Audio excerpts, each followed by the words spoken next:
ரொம்ப அழகா இருக்கீங்க. எத்தனை ஆண்கள் சொல்றதை விட ஒரு பெண் சொல்றப்ப அது அவ்வளவு அழகா இருக்குது. தேங்க்யூங்க, ரொம்ப சந்தோஷம். இங்க வந்து தம்பிகளை மறந்துடுவேண்டா, ஒரே நிமிஷம். அதான் நான் மறந்துடுவேன். நீங்க கத்த கத்த விசில் அடிக்க இங்க சேது மாமா என்னை கலாத்துக்கிட்டே இருக்காப்புல. என்ன மாமா புள்ள ஆளு இறங்கிட்டாங்களான்னு கேட்டாப்புல. நான் சொன்னேன், மாமா எனக்கு வந்துட்டு ஒரு 50-60 டிக்கெட் தான் மாமா, மிச்ச பூரா எங்க போயிருக்குன்னு தெரியல மாமா அப்படின்ட்டு. பரவாயில்ல, அந்த 50-60 பவரே பயங்கரமா இருக்குது. அப்ப அத்தனை பேர் வந்து அப்படின்னு தெரியல. தேங்க்யூ தேங்க்யூ அன்பு தம்பிகளா. இங்க வந்திருக்கிற விடுதலை குடும்பத்தார்கள் அனைவருக்கும், பத்திரிகை நண்பர்களுக்கும், மீடியா நண்பர்களுக்கும், அன்பு தம்பி தங்கைகளுக்கும், அன்பு ரசிகர்கள் உங்களுக்கும் எங்க விடுதலையின் சார்பாக ஒரு பெரிய நன்றியை சொல்லிக்கிறேன்.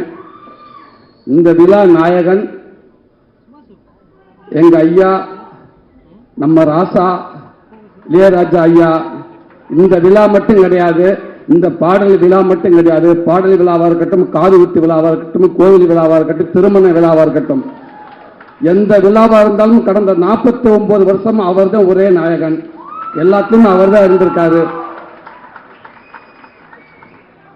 சினிமாக்கு வந்த காலகட்டத்தில் ஏறாத இடம் இருக்காது, பார்க்காத வேலை இருக்காது. அந்த வேலையெல்லாம் பார்த்துட்டு வந்து நைட்டு கை கால் வலியோடு வந்து படுத்து கிடக்கிறப்ப, அசந்த அப்படி படுத்து கிடக்கிறப்ப அப்படியே எழுத்த வீட்டில் ஜன்னல லேசாக பாட்டு கேட்கும், ஐயாவோட பாட்டு. அப்படியே மெல்ல போய் அந்த வீட்டுக்காரனை கதவை டொக் டொக் 2 தட்டு. என்ன பாண்டுவேன், லேசாக ஓப்பன் பண்ணி விட்டுங்கண்ணே, புண்ணியமாக போ, இந்த கதவை கொஞ்சம் திறங்கனேன்டுவேன். அப்படியே காற்று வந்து மேலே எடுத்த மாதிரி அவருடைய வரிகள், அந்த பாட்டு வந்து நம்மளை அப்படியே தட்டி எழுப்பும். அந்த பாட்டு சத்தத்தை கேட்டு அப்படியே படுத்துட்டோம்டா, பக்கத்தில் ஒரு தாய் ஸ்தானத்தில் அவரோட பாட்டெல்லாம் வந்து நமக்கு ஆறுதல் கொடுக்கும். டேய் டேய் கவலைப்படாத கவலைப்படாத, எல்லாம் சரியாயிடும் சரியாயிடும் சரியாயிடும், சரியா வாங்கடா வாங்க, நல்லா இருப்பேங்கடா, எல்லாம் சரியா, வலியெல்லாம் போயிடும் அப்படின்னு சொல்கிற மாதிரி இருக்கும். அந்த வலி எல்லாம் அப்படியே பறந்து ரொம்ப தூரமாக போயிடும். அது மறுநாள் காலம் இருந்துச்சு ஒரு தைரியமாக ஓடுவோம். பெரிய ஒரு நம்பிக்கையை கொடுத்துச்சு. அப்படிப்பட்ட ஒரு மாபெரும் இசை கலைஞன், இசை கடவுள் அப்படின்னு சொல்லலாம். உலகத்தில் இசை மருத்துவர், தலை சிறந்த இசை மருத்துவர் சொல்லிக்கிட்டே போகலாம். எவ்வளவு வார்த்தையில் சொன்னாலும் பொருந்தக்கூடிய ஒரே மனிதர் எங்கள் ஐயா அவர்கள் தான். நேற்று ஒரு ஈவினிங் போல ஒரு ஃபோன் வந்துச்சு எனக்கு. ஒரு ஐபிஎஸ் அதிகாரி, ரொம்ப உயர் போஸ்டிங்கில் இருக்கக்கூடியவர். பார்த்து ஒரு 3 மிஸ்டேக் காலையில் கால் பண்ணியிருக்கேன். நான் ஈவினிங் ஒரு 5 மணிக்கு தான் நான் பார்த்தேன். பார்த்தோன்னு பதறிப்பு, என்ன ஆச்சு ஏதாச்சும் எதுவும் பிரச்சனைன்னு சொல்லிட்டு பதறிப்பு, சார் வணக்கங்க சார், சார் நான் கவனிக்கலேன் சார், சார் சொல்லுங்கள் சார் இருந்தேன். என்னங்க அந்த மனுஷன் பாட்டு போட்டிருக்காரு, என்னங்க பாட்டு சார் சாண்டு, அந்த தென்னந்தனமும் பாட்டு கேட்டீங்க, எத்தனை தடவை நான் கேட்டேன்னே தெரியலைங்க எனக்கு. எங்க உண்மைக்கு தொலைக்குதுங்க. அப்படி ஒரு பாட்டு கேட்டுட்டே இருக்கீங்க. உலகத்தில் எல்லாத்துக்கும் ஒரு ஆப்ஷன் இருக்குங்க அந்தந்த காலகட்டத்தில். ஆனால் ஆப்ஷன் இல்லாத ஒரே ஆப்ஷன் இளையராஜா ஐயா மட்டும்தாங்க. அவருக்கு ரீப்ளேஸ்மெண்ட் யாருமே கிடையாதுங்க, அது அவர் மட்டும்தாங்க அப்படின்னு சொல்லுவாங்க. ரொம்ப சந்தோஷமா இருக்குங்க ஐயா. வாழ்க்கையில் மிகப்பெரிய பதிவு சமீபத்தில் எனக்கு நடந்துச்சு. ஒரு 10 நாளைக்கு முன்னாடி அந்த பாடலை வெளியிட்டு விழா அன்னைக்கு சாரோட ஆஃபீஸுக்கு போகிறப்ப நான் ஃபஸ்ட்லேயே வந்துட்டேன். அங்கே யார் இருக்கான்னு கேட்டு, யாருமே இளையராஜா ஐயா மட்டும்தான் இருக்காங்க அப்படின்னு. ப்ரைவேட்டை டக்குன்னு வண்டி ஓரங்கட்டு அப்படின்ட்டு வெயிட் பண்ணு, அதாவது வந்ததுக்கப்புறம் போகலாம் அப்படின்னு. சொக்கலிங்க பொங்காளி வாங்க வாங்க போ அப்படின்றாரு. சும்மா இருங்க, அவர் மட்டும்தான் இருக்காருன்னு. ஏன்னா அவர்கிட்ட போய் உட்காந்து பேசுறதுக்கு எனக்கெல்லாம் நம்மள ஒரு ஆளே இல்லை. இருந்தாலும் யாராவது வரட்டும் அப்படின்ட்டு பயத்திலே இருந்தேன். சீக்கிரம் வாங்க, சேது வந்துட்டார், பேசிக்கிட்டு இருக்காருன்னு சொன்னாங்க. உடனே விட்றா வண்டியா அப்படின்ட்டு வேகமாக வந்து உட்காந்துருந்தேன். ஐயா கிட்ட ஆசீர்வாதம் பக்கத்தில் உட்காந்துருந்தேன். அடுத்து வெற்றிமாறன் வந்தார். அதாவது அவர் பக்கத்தில் உட்காந்துருக்கப்போ அவர் நிறையா விஷயங்களை ஷேர் பண்ணியிருக்கலாம், எவ்வளோ விஷயங்கள். ஆனால் அவர் ஆரம்ப காலகட்டத்தில் சினிமாவுக்கு எப்படி அந்த இந்த மியூசிக்குள்ளே வந்தார், அவங்க குருநாதர் யார், அவங்க அண்ணன் யார், அவங்க அம்மாவை பற்றி நான் எப்படி கற்றுக்கிட்டு எனக்கு எங்கே தூண்டுச்சு, முதல் டியூன் நான் எப்படி பண்ணேன், எது மூலமாக எனக்கு வாழ்த்து கிடச்சிச்சு. அதுக்கப்புறம் யோசிச்சு பார்த்து, ஓ இது நமக்கு வந்த கைதட்டு இல்லையா, அப்போ நமக்குன்னு ஒரு கைதட்டு வரும்னு சொல்லிட்டு நான் ஆரம்பிச்சு ஒவ்வொன்றும் அப்படின்னு சொன்னார். அதையெல்லாம் கேட்குறப்ப பக்கத்தில் இருந்துட்டு இப்படி ஒரு பேசுகிற வாழ்க்கையை செயற்படுறப்ப அந்த பதிவுக்குள்ளே நம்ம இருக்கோம் இல்லையா, அந்த பக்கத்தில் ஓரமாக கைகட்டி உட்காந்துருந்தது இல்லையா, இது என் வாழ்நாள் மிகப்பெரிய பக்கிஸ் இல்லையா. இது எனக்கு இது இது நான் மட்டும் இது என்னுடைய சந்ததிகள் எல்லாமே இதை பாதுகாக்க வேண்டிய ஒரு ஒரு ஒரு பதிவு இது. ரொம்ப ரொம்ப நன்றிங்க. அப்படி இருக்கப்ப உங்கள் வரிகளில் உங்களுடைய மியூசிக்கில் நான் ஒரு உருவமாக இருந்திருக்கேன். இப்பவும் சொல்றேன், இது கனவா என்னன்னு தெரியல. இப்படி வாய்ப்பு எடுத்து கொடுத்த வெற்றிமாறனே,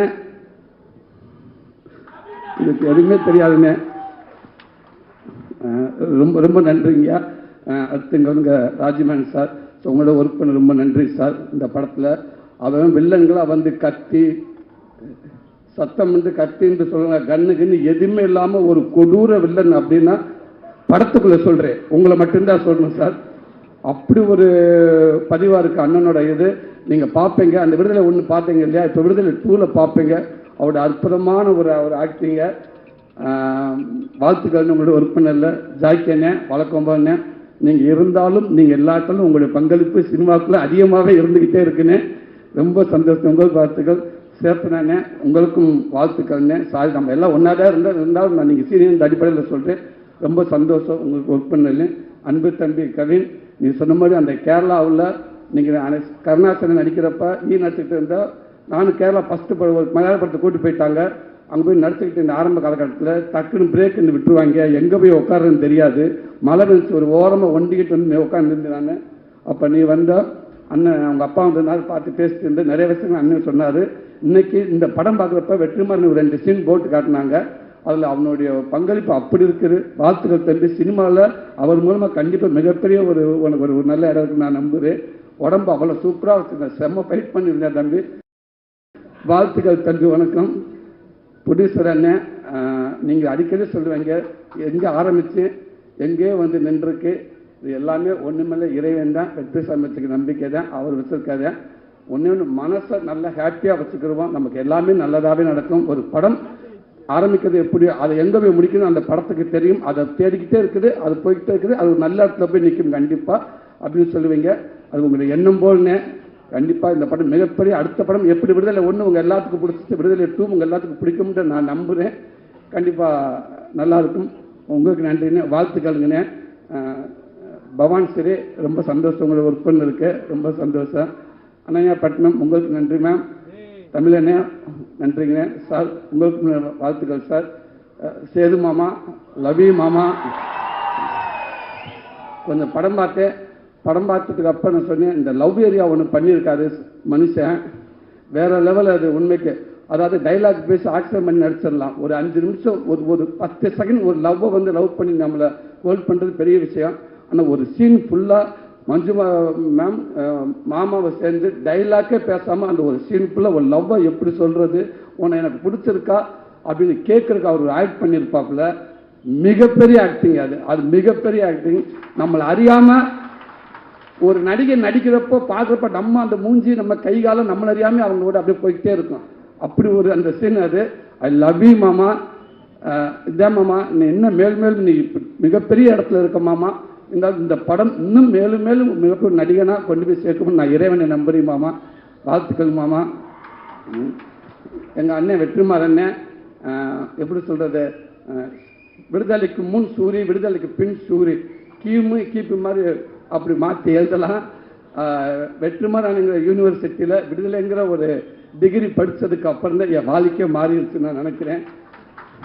சினிமாவை நான் பார்க்குறது மாறிடுச்சு, சினிமா என்ன பார்க்குறதோ மாறிடுச்சு நான் நினைக்கிறேன்.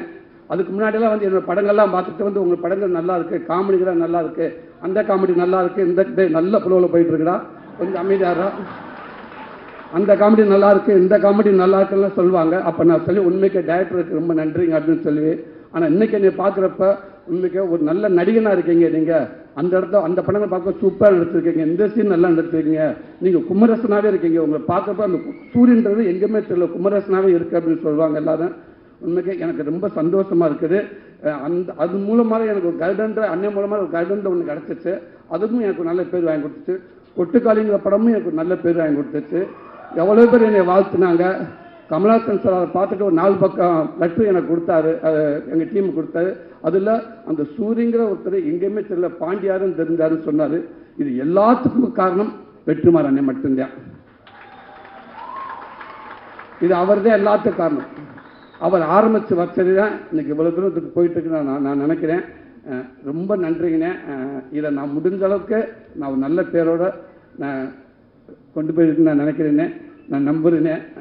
ரொம்ப ரொம்ப சந்தோஷங்கண்ணே. Master master same to you master. உங்களுக்கு பீட்டர்கன் மாஸ்டர் ரொம்ப நன்றி மாஸ்டர். அவளை கஷ்டப்பட்டு ஒர்க் பண்ணீங்க, அவளை நானும் கஷ்டப்பட்டேன். அதில் ஆமாம்மா, அந்த கிளைமேக்ஸில் ஒரு 15 நிமிஷம் என்னை ஏர்லேயே வச்சுருந்தீங்க. Thank you master. என்னை தரையில் என்னை படவே இல்லை. ஒரு இடத்துல காலெலாம் கிழிச்சு ஒரு 2 தையல் போட்டு ஒரு 4 தையல் போட்டாங்க. திருப்பி வந்து அப்புறம் திருப்பி அந்த தையல் பிரிஞ்சு போச்சு. திருப்பி போனேன், திருப்பி 4 தையல் போட்டாங்க. திருப்பி வந்து திருப்பி பிரிஞ்சிருச்சு.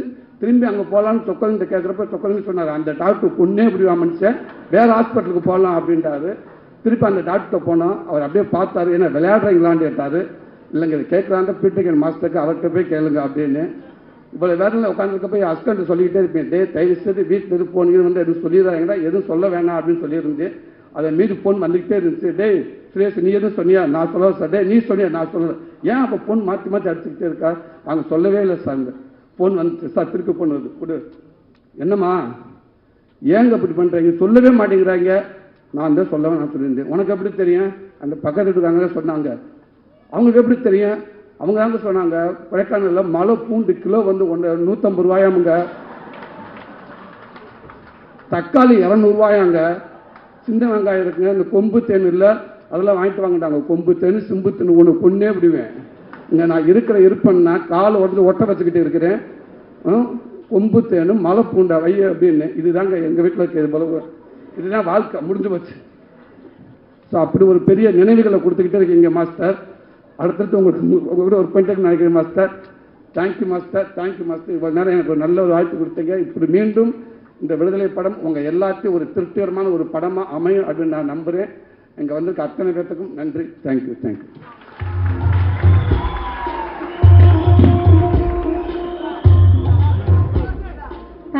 தேங்க்யூ ஸோ மச் சூரியண்ணா. அடுத்தபடியாக நம்ம எல்லாருமே ரொம்ப ரொம்ப ரொம்ப நேசிக்கிறேன், ரொம்ப லவ் பண்றேன் சேது அண்ணா, விஜய் சேதுபதி அவர்களை அன்போடு